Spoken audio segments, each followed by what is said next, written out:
안녕하세요.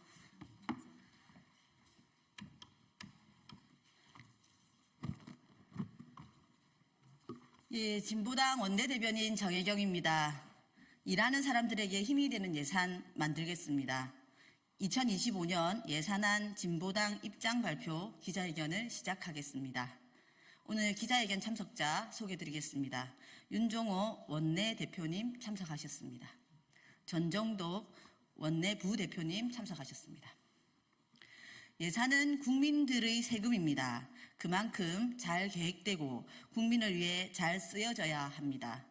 경제위기, 민생위기로 서민들의 삶이 무너지는 지금 2025년 예산은 무엇을 중심으로 편성되어야 합니까? 무엇보다 민생 안정, 서민 살리기 예산이 필요합니다. 하지만 2025년 예산은 한마디로 민생 외면 예산입니다. 왜 그렇게 되었습니까? 역대급 세수 부족 때문입니다. 2025년 예산안 총지출 명목 증가율은 3.2%입니다. 이것도 부족한데 재량 지출 증가율 0.8%에 불과합니다. 신음하는 서민들을 위해 예산을 더욱 증액해야 하지만 예산의 대부분의 의무 지출이 편성되어 있습니다. 서민들에게 예산이 가닿지 않는 것은 당연한 일입니다. 역대급 세수 부족은 왜 발생했습니까? 부자 감세가 핵심적 원인입니다. 그런데 윤석열 정부는 이제 상속세도 손보겠다고 합니다. 여기에 재정 준칙을 신주단지처럼 모시면서 긴축 재정까지 하고 있습니다. 정부의 잘못된 재정 기조의 피해는 고스란히 서민에게 가고 있습니다. 상속세 완화, 법인세 완화 안 됩니다. 부자 감세 철회해야 합니다. 진보당은 3대 예산 삭감, 5대 예산 증액 방향을 정했습니다. 윤석열, 김건희 예산, 기후악당 예산, 뉴라이트 예산, 3대 예산을 삭감 예산으로 정했습니다. 그리고 일하는 사람들에게 힘이 되는 예산을 증액하기로 했습니다. 노동, 농민, 기후, 환경, 민생복지, 역사 바로 세우기 5대 의제의 예산에 집중적으로 살펴보려고 합니다. 22대 국회가 일하는 사람들에게 힘이 될 수 있도록 2025년 예산안 심의에 최선을 다하도록 하겠습니다.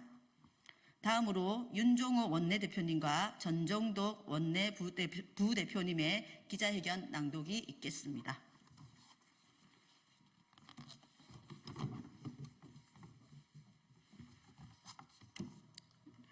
진보당 원내대표 맡고 있는 울산 북구의 윤종호 의원입니다. 일하는 사람들에게 힘이 되는 예산을 만들겠습니다. 677조 4천억 규모의 예산안을 심의하는 예산국회가 오늘부터 본격적으로 시작됩니다.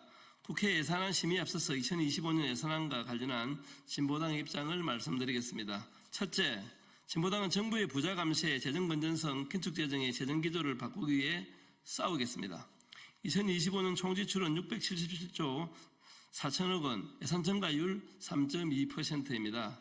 역대 최저치를 기록했던 올해 지출 증가율 2.8%보다는 높아졌지만 여전히 낮은 증가율입니다.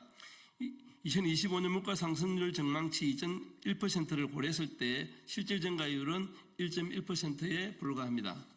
고물가 고금리 내수시장이 얼어붙고 서민지갑이 닫힌 지 오래입니다. 경제위기에 직격타는 서민들이 고스란히 받고 있는 것입니다. 경제가 어려울 때는 나라의 국간을 풀어야 합니다. 하지만 여전히 윤석열 정부는 나라의 국간을 열지 않고 있습니다.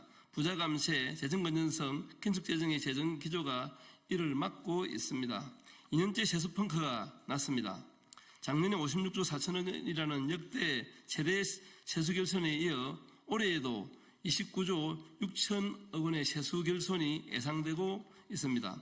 부자 감세는 세수 결손의 가장 중요한 원인입니다. 이런 상황인데도 윤석열 정부는 상속세 및 증여세 감세를 비롯해 5년간 모두 19조 5천억 원 규모의 감세를 밀어붙이고 있습니다. 서민중산층의 감세 효과는 1조 7천 원이지만 고소득층은 20조 원으로 전형적인 부자 감세입니다. 윤석열 정부는 조세형 병성을 훼손하고 세수보적을 철회한 부자 감세에 이어 재정준칙을 주문처럼 내며 긴축재정을 고집하고 있습니다. 세수결손 책임을 지자체와 서민에게 전가하고 자연증가분만 억지로 반영한 복지예산을 편성했습니다. 그토록 재정준칙을 지키고 싶다면 감세를 중단하고 고소득층에 정세해 세수를 늘리는 방법도 있습니다. 하지만 윤석열 정부는 이를 외면하고 있습니다. 민생 위기와 기후위기 시대에는 그 어느 때보다 재정의 역할이 중요합니다. 일하는 사람과 서민을 위한 재정 지출을 과감하게 늘리고 기후 대응과 정의로운 전환을 위한 적극적인 예산이 필요합니다.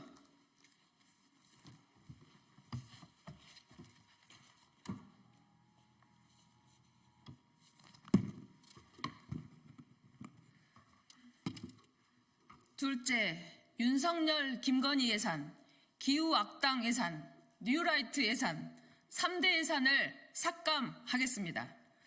과도하게 책정된 윤석열 대통령과 권력기관의 예산은 삭감하겠습니다. 해외 순방 예산, 정부가 쌈짓돈처럼 쓰고 있는 예비비, 윤석열 정부에서 계속 증가하고 있는 대통령 경호처 예산과 경호처 운영 예산, 권력기관의 특수활동비와 유사특수활동비가 된 정보보안비, 안보비 등 불투명 예산을 삭감하겠습니다. 원전 확대, 신공항 건설, 화석연료 보조금, 유전개발 모두 기후악당 예산입니다. 원전은 기후위기를 막을 수 없습니다. 증액된 원전 예산을 삭감하겠습니다. 검증되지 않는 유전개발 사업, 환경 파괴와 재정 파탄만 불러온 신공항 건설 예산, 재생에너지의 10배에 달하는 화석연료 보조금도 삭감하겠습니다. 뉴라이트 예산도 삭감하겠습니다. 보훈부는 갑자기 9월에 제2독립운동 기념관 건립 예산을 245억 원 편성했습니다. 뉴라이트 역사관을 반영하기 위한 기념관입니다. 예산이 통과되어서는 안 됩니다. 광복절 기념사를 맡았던 순국선열 유족회 예산도 증액되었습니다. 윤석열 정부의 단체 길들이기식 예산 편성, 편가르기식 예산 편성도 반대합니다. 셋째, 일하는 사람들에게 힘이 되는 예산이 되도록 대폭 증액하겠습니다. 진보당은 민생위기, 기후위기를 반영한 예산 편성에 나서겠습니다. 노동, 농민, 기후환경, 민생복지, 역사 바로 세우기에 5대 의제의 예산을 집중적으로 살펴보겠습니다. 노동권의 사각지대에 놓여 있는 노동자를 보호하고 비정규직 노동자의 차별을 해소하는 예산을 대폭 증액하겠습니다. 쌀값 하락, 생산비 폭등에 고통받는 농민들의 목소리도 담아내겠습니다. 수학김에도 불구하고 쌀값은 계속 하락하고 있습니다. 기후위기 속에서도 배멸구가 창궐했고 가축들의 고온에 폐사되었습니다. 찔끔 증액, 생색내기 증액은 안 됩니다. 쌀 공정가격 26만 원을 보장하고 필수농자재 지원 예산 또한 대폭 늘리겠습니다. 기후재난지원금 100만 원으로 농민과 농업을 살리겠습니다. 기후위기 대응 예산이 곧 경제 예산입니다. 윤석열 정부는 기후에 대응하기는커녕 기후를 파괴하는 길로 나가고 있습니다. 재생에너지 부분 예산을 2022년 1.5조 원에서 25년 0.6조 원으로 무려 57%나 감소했습니다. 재생에너지 예산을 복원하겠습니다. 민생복지도 지켜내겠습니다. 자영업자, 다중채무자의 역대 최고를 찍었습니다. 새출발 기금이 대폭 증액되었지만 현장의 어려움을 해소하지 못하고 있습니다. 소상공인, 자영업자들이 자신의 사업을 유지하면서 채무를 상환할 수 있도록 하고 새출발 기금의 문턱을 더 낮춰야 합니다. 예산이 제대로 쓰이도록 하겠습니다. 감염병은 계속되고 있지만 정부의 대응은 아니랍니다. 코로나19가 잠잠해지자 상병수당 확대 공약은 오간데 없고 예산이 대폭 감소되었습니다. 돌봄 예산도 삭감되었습니다. 특히 노인 돌봄 예산이 삭감되었습니다. 모두 다 돌려놓겠습니다. 저상버스 등의 확충으로 장애인 이동권 또한 보장하겠습니다.